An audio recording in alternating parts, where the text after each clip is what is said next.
Guys ഇപ്പോൾ Android 14 ആ ഒരു പബ്ലിക് ബീറ്റ 1, അതായത് ആ ഒരു 14 പബ്ലിക്കിന് റിലീസ് ചെയ്ത് അതുപോലെ പബ്ലിക്കിന് എക്സ്പീരിയൻസ് ചെയ്യാൻ പറ്റുന്നതിൻ്റെ ഫസ്റ്റ് ബീറ്റയാണ് ഈ ഒരു ആൻഡ്രോയിഡ് 14 പബ്ലിക് ബീറ്റ 1. അപ്പോൾ ഞാൻ ഓൾറെഡി ആൻഡ്രോയിഡ് 14 ആ ഒരു ലോഞ്ച് ഡേറ്റിനെ പറ്റിയും അതുപോലെ തന്നെ ആ ഒരു പ്രിവ്യൂ എക്സ്പ്ലെയിൻഡ് വീഡിയോസൊക്കെ ഞാൻ ചെയ്തിട്ടുണ്ടായിരുന്നു.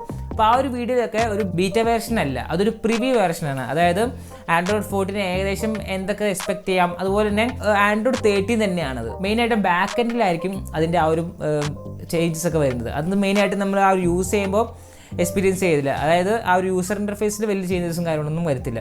പക്ഷേ ഒരു പബ്ലിക് ബീറ്റ 1ലും മെയിനായിട്ടും പറയുകയാണെങ്കിൽ വലിയ ചേഞ്ചസ് ഒന്നും ഇല്ല. ഓക്കെ, കുറച്ച് ചേഞ്ചസ്, അതായത് ചെറിയ അവിടെ ഇവിടെയൊക്കെ കുറച്ച് ട്യൂൺ ചെയ്തിട്ടുണ്ട്. അതാണ് ഈ ഒരു ആൻഡ്രോയിഡിൻ്റെ പബ്ലിക് ബീറ്റ 1ലും നമുക്ക് കാണാൻ പറ്റുന്നത്. പിന്നെ ഈ ഒരു ആൻഡ്രോയിഡിൻ്റെ പബ്ലിക് ബീറ്റ 1 നിങ്ങൾക്ക് ഇൻസ്റ്റാൾ ചെയ്ത് യൂസ് ചെയ്യാൻ പറ്റും പിക്സൽ ഡിവൈസസ് ആണെങ്കിൽ. പിന്നെ എല്ലാ പിക്സൽ ഡിവൈസസിലും ഈ ഒരു ബീറ്റ സപ്പോർട്ട് ചെയ്യുന്നില്ല. എലിജിബിൾ ആയിട്ടുള്ള കുറച്ച് പിക്സൽ ഡിവൈസസിൽ മാത്രമേ നമുക്ക് ഇത് ഡൗൺലോഡ് ചെയ്ത് യൂസ് ചെയ്യാൻ പറ്റുള്ളൂ. അപ്പോൾ ഞാൻ ആദ്യം തന്നെ പറയുകയാണ്, ഇത് നിങ്ങൾ ഇൻസ്റ്റാൾ ചെയ്തിട്ട് നിങ്ങൾക്ക് വലിയ രീതിയിലുള്ള ആ ഒരു എക്സ്പീരിയൻസ് കിട്ടാനില്ല. കാരണം ഇതൊരു പബ്ലിക് ബീറ്റ 1 ആയിട്ടുള്ളൂ, ഫസ്റ്റ് ബീറ്റ ആയിട്ടുള്ളൂ പബ്ലിക്കിന് റിലീസ് ആയിട്ടുള്ളത്.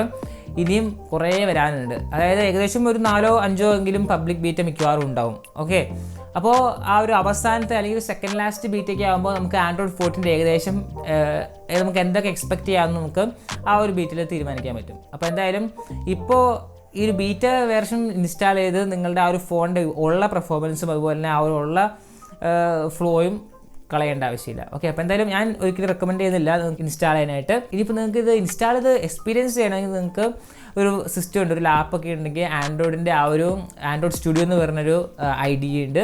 ആ ഒരു ഡെവലപ്മെൻറ്റ് ടൂൾ എടുത്ത് നിങ്ങൾക്ക് ആ ഒരു ആൻഡ്രോയിഡ് 14 ആ ഒരു എമുലേറ്ററൊക്കെ വെച്ച് നിങ്ങൾക്ക് എക്സ്പീരിയൻസ് ചെയ്യാൻ പറ്റും. അപ്പം ഈ ഒരു പബ്ലിക് ബീറ്റ 1ൽ വന്നിരിക്കുന്ന ഫീച്ചേഴ്സ് നോക്കിക്കഴിഞ്ഞാൽ ആദ്യത്തെ ഫീച്ചർ ആ ഒരു ട്രാൻസ്പാരൻ്റ് ആയിട്ടുള്ള നാവിഗേഷൻ ബാറാണ്. ഇപ്പോൾ ആൻഡ്രോയിഡ് ഫോൺസിൻ്റെ ഏറ്റവും വലിയൊരു പോരായ്മ എന്ന് പറയാം, അതായത് ആ ഒരു UI പോരായ്മ എന്ന് പറഞ്ഞാൽ നിങ്ങൾ ശ്രദ്ധിച്ചിട്ടുണ്ടാവും താഴത്തെ ആ ഒരു നാവിഗേഷൻ ബാർ ഇപ്പം മിക്ക എല്ലാവരും യൂസ് ചെയ്യുന്നത് ബട്ടൺസിന് പകരം മറ്റേ ബാക്ക്, ഹോം, റീകെൻഡ് ബട്ടൺസിന് പകരം ആ ഒരു നാവിഗേഷൻ ബാറാണ് മറ്റേ നീളത്തിലുള്ളത്. ഓക്കെ, അപ്പോൾ അത് ഉപയോഗിക്കുമ്പോൾ നമ്മൾ ഏറ്റവും കൂടുതൽ നേരിടുന്ന ഒരു പ്രശ്നം, ഒരു ആപ്പ് ഓപ്പൺ ചെയ്ത് കഴിയുമ്പോൾ ആപ്പിൻ്റെ ബാക്കിയെല്ലാം ഓക്കെയാണ്, പക്ഷെ നിങ്ങൾ താഴത്തേക്ക് ശ്രദ്ധിച്ചാൽ മനസ്സിലാവും അവിടെ ഒരു ബോർഡർ ആയിരിക്കും, ഒരു ബ്ലാക്ക് കളറിൽ അതിൻ്റെ അകത്ത് ആ ഒരു നാവിഗേഷൻ ബാർ വരും. അതാണ് ആ ഒരു ആൻഡ്രോയിഡ് എക്സ്പീരിയൻസ് കളയുന്നതിൽ ഒരു ഭാഗം. ഇപ്പോൾ നിങ്ങൾ സെറ്റിങ്സ് ആപ്ലിക്കേഷൻ അതുപോലെ തന്നെ ആൻഡ്രോയിഡിൻ്റെ ഇൻബിൽട്ട് ആയിട്ടുള്ള ആപ്ലിക്കേഷൻ ലോഞ്ച് ചെയ്യുകയാണെങ്കിൽ നിങ്ങൾക്ക് അങ്ങനെ ഒരു വിഷയം വരുന്നില്ല. ഇപ്പോൾ പ്ലേ സ്റ്റോർ എടുക്കുകയാണെങ്കിൽ തന്നെ അതുപോലെ തന്നെ സെറ്റിങ്സ് എടുക്കുമ്പോൾ അങ്ങനത്തെ ആപ്ലിക്കേഷൻസ് ഒക്കെ എടുക്കുമ്പോൾ നിങ്ങൾക്ക് ആ ഒരു നാവിഗേഷൻ ബാർ ആ ഒരു ആപ്പിനനുസരിച്ച് അഡ്ജസ്റ്റ് ആവുന്നുണ്ട്.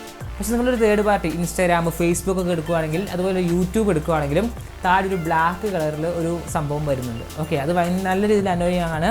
അപ്പോൾ എന്തായാലും അത് ഈ ഒരു ആൻഡ്രോയിഡ് 14 ഫിക്സ് ആയിട്ടുണ്ട്. നമുക്കത് ഓണും അതുപോലെ തന്നെ ഓഫ് ചെയ്യാനുള്ള ഓപ്ഷൻ ഈ ഒരു ആൻഡ്രോയിഡ് 14 ഒരു പബ്ലിക് ബീറ്റ 1 കൊടുത്തിട്ടുണ്ട്. ശരിക്കും പറഞ്ഞാൽ ഞാൻ ആഗ്രഹിച്ചൊരു ഫീച്ചറാണ് അത്. അടിപൊളിയായിട്ട് ആൻഡ്രോയിഡ് 14 അത് അവർ ആഡ് ചെയ്തിട്ടുണ്ട്. ഈ ഒരു ഫീച്ചർ ഇനി മറ്റേ ആ ഒരു സ്റ്റേബിൾ വേർഷൻ ഇറങ്ങുമ്പോൾ അവരെടുത്ത് കളയുമോ എന്ന് പറയാനും പറ്റില്ല. ഓക്കെ, അപ്പം ഈ ഒരു പബ്ലിക് ബീറ്റ 1 ആ സംഭവം വന്നിട്ടുണ്ട്. പിന്നെ രണ്ടാമത്തെ ഒരു ഓപ്ഷൻ എന്ന് പറഞ്ഞാൽ എൻഹാൻസ്ഡ് പിൻ സെക്യൂരിറ്റി എന്ന് പറയുന്ന ഓപ്ഷനാണ്. ഈ ഒരു ഓപ്ഷൻ ചെയ്യുന്നത് നമ്മളിപ്പോൾ പിന്നടിക്കുമ്പോൾ സാധാരണ ആൻഡ്രോയിഡ് 13 കാര്യത്തിൽ പറയുകയാണെങ്കിൽ നമുക്ക് ആ പിന്നടിക്കുമ്പോൾ ആ ഒരു നമ്പർ നിൽക്കുമ്പോൾ ഒരു ആനിമേഷൻ ആ ഒരു നമ്പറും ഉണ്ടാവാറുണ്ട്.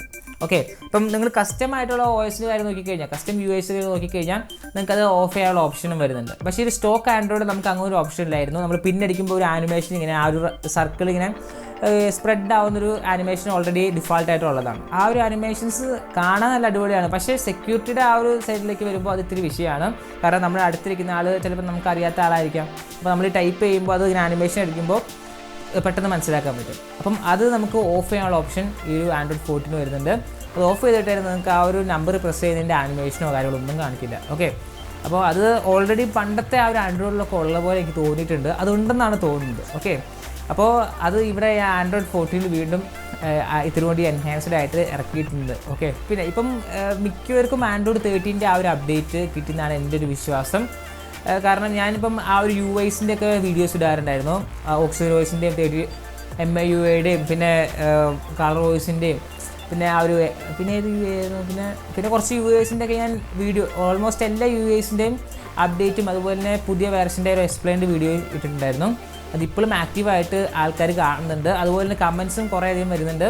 പിന്നെ കുറേ അധികം കമൻസിന് അവിടെ സഹായിക്കാൻ തീംസ് ഉണ്ട് അവിടെ. ഓക്കെ, അപ്പോൾ അതുകൊണ്ട് തന്നെ ആ ഒരു വീഡിയോസൊക്കെ പവർഫുള്ളാണ്. അപ്പോൾ അതുകൊണ്ട് തന്നെ നിങ്ങൾ ഇപ്പോൾ ആൻഡ്രോയിഡ് 13 അപ്പോൾ നിങ്ങളുടെ എക്സ്പീരിയൻസ് നിങ്ങളുടെ ആ ഒരു UIയിലും അതുപോലെ തന്നെ നിങ്ങൾക്കുണ്ടായ ആൻഡ്രോയിഡ് 13ൻ്റെ അടിപൊളിയായിട്ടുള്ള എക്സ്പീരിയൻസസും അതുപോലെ തന്നെ നിങ്ങൾക്ക് മോശമായിട്ടുള്ള കാര്യങ്ങളും താഴെ ജസ്റ്റ് കമൻറ്റ് ചെയ്യുക. കാരണം ഇത് കുറേ പേർക്ക് ഉപകാരപ്പെടും. ഒന്നാമതായിട്ട് ഒരു ആൻഡ്രോയിഡ് എടുക്കണോ iOS എടുക്കണോ എന്നൊക്കെ തീരുമാനിക്കുന്നവരുണ്ടാവും. അപ്പം അവർക്ക് മെയിനായിട്ട് ഉപകാരപ്പെടും. അതുപോലെ തന്നെ പിന്നെ പുതിയ വീഡിയോസ് ഇടുമ്പോൾ അതൊക്കെ കമ്പയർ ചെയ്തിട്ട് ഇടാനുള്ള ഒരു സെറ്റപ്പ് എനിക്കും കിട്ടും. അപ്പോൾ എന്തായാലും അതും ജസ്റ്റ് താഴെ കമൻറ്റ് ചെയ്തേക്കാം. അപ്പോൾ ഇനി നാലാമത്തെ ഒരു ഓപ്ഷൻ എന്ന് പറഞ്ഞാൽ സിസ്റ്റം ലാംഗ്വേജ് കൺഫർമേഷൻ എന്ന് പറയുന്നൊരു ഓപ്ഷനാണ്. ഇപ്പം സിസ്റ്റത്തിൻ്റെ ലാംഗ്വേജ് മാറ്റുമ്പോൾ ചെറിയൊരു കൺഫർമേഷൻ, അത് നിങ്ങൾ ഷുവർ എന്നൊക്കെ പറഞ്ഞ സംഭവമില്ല, അത് അവിടെ കാണിക്കുന്ന പരിപാടി ആൻഡ്രോയിഡ് 14 കൊടുത്തിട്ടുണ്ട്. ഇനിയുള്ള അപ്ഡേറ്റ്സ് എല്ലാം അതിൻ്റെ ബാക്ക് എൻഡിൽ വന്നിട്ടുള്ള അപ്ഡേറ്റ്സ് ആണ്. ഗൂഗിൾ പ്ലേയുടെ ഏറ്റവും ലേറ്റസ്റ്റ് ആയിട്ടുള്ള ഏപ്രിൽ 2023 സെക്യൂരിറ്റി പാച്ചസ് ആണ് അതിനകത്ത് കൊടുത്തിട്ടുള്ളത്. അതുകൊണ്ട് തന്നെ ഗൂഗിളിൻ്റെ ഏറ്റവും ലേറ്റസ്റ്റ് ആയിട്ടുള്ള ആ ഒരു സെക്യൂരിറ്റി സെറ്റപ്പ് ആയിരിക്കും ആൻഡ്രോയിഡ് 14 വരുന്നത്. പിന്നെയുള്ള കുറച്ച് മാറ്റങ്ങൾ എന്ന് പറഞ്ഞു കഴിഞ്ഞാൽ ഓൾറെഡി ഡെവലപ്പർ പ്രിവ്യൂ നേരത്തെ ലോഞ്ച് ചെയ്തിട്ടുണ്ടായിരുന്നു. അപ്പം അതിലെ കുറേയധികം സെറ്റിങ്സ് അങ്ങോട്ടും ഇങ്ങോട്ടും മാറ്റിയിട്ടുണ്ട്. അത് വലിയ രീതിയിൽ പറയേണ്ട ആവശ്യമില്ല, കാരണം അതിനകത്തുള്ള ചില ഫീച്ചേഴ്സ് ഇതിനകത്തില്ല, ഇതിനകത്തുള്ള ചില ഫീച്ചേഴ്സ് അതിൽ നിന്ന് എടുത്ത് മാറ്റിയിട്ടുണ്ട്. അപ്പോൾ അങ്ങനെയാണ് ഈ ആൻഡ്രോയിഡ് 14ൻ്റെ ആ ഒരു പബ്ലിക് ബീറ്റ 1നെ പറ്റി പറയാനായിട്ടുള്ളത്. ജസ്റ്റ് ഇതൊരു സാമ്പിളായിട്ടാണ് ഞാൻ കരുതുന്നത്. എൻ്റെ ഒരു വിശ്വാസം അനുസരിച്ച് അങ്ങനെയാണ്. ഇനിയിപ്പോൾ ആൻഡ്രോയിഡ് എന്ത് ചേഞ്ചസ് ആണ് കൊണ്ടുവരാൻ പോകുന്നതെന്ന് നമുക്ക് കണ്ടു തന്നെ അറിയാം. കാരണം ഫോണിൻ്റെ കാര്യത്തിലേക്ക് വരുമ്പോൾ, ഇപ്പം ആൻഡ്രോയിഡിൻ്റെ കാര്യത്തിലേക്ക് വരികയാണെങ്കിൽ തന്നെ വലിയൊരു പവർ ഇപ്പോൾ അവർക്ക് ഇല്ല. ഓക്കെ, വലിയ ചേഞ്ചസ് ഒന്നും അവർ ആഗ്രഹിക്കുന്നില്ല. എന്തൊക്കെ അവർ ഉദ്ദേശിക്കുന്നുണ്ട്, എന്താണെന്ന് നമുക്ക് ആൻഡ്രോയിഡ് 14 ഒഫീഷ്യൽ ബിൽഡ് ഇറങ്ങി അറിയാൻ പറ്റും. അതുപോലെ തന്നെ ഗൂഗിളിൻ്റെ ആ ഒരു ഫോൾഡബിൾസ്, ഗൂഗിൾ ടാബ്ലറ്റ്സ് ഈ 2023 തന്നെ ലോഞ്ച് ആവാൻ പോകുന്നുണ്ട്. അപ്പോൾ അതിൻ്റെ ലോഞ്ചും ഏകദേശം അടുക്കാറായിട്ടുണ്ട്. അപ്പോൾ നമുക്ക് എന്താണെന്ന് കണ്ടറിയാം. ഓക്കെ, അപ്പോൾ എന്തായാലും ഈ ഒരു വീഡിയോക്ക് തന്നെയാണ് പറയാനുള്ളത്, ഈ ആൻഡ്രോയിഡ് 14ൻ്റെ ആ ഒരു പബ്ലിക് ബീറ്റ 1നെ പറ്റി. അപ്പോൾ ഈ വീഡിയോ ഇഷ്ടപ്പെട്ട ലൈക്ക് ചെയ്യുക, ഷെയർ, സബ്സ്ക്രൈബ് ചെയ്യാം. അടുത്തൊരു ടെക് വീഡിയോ ആയിട്ട്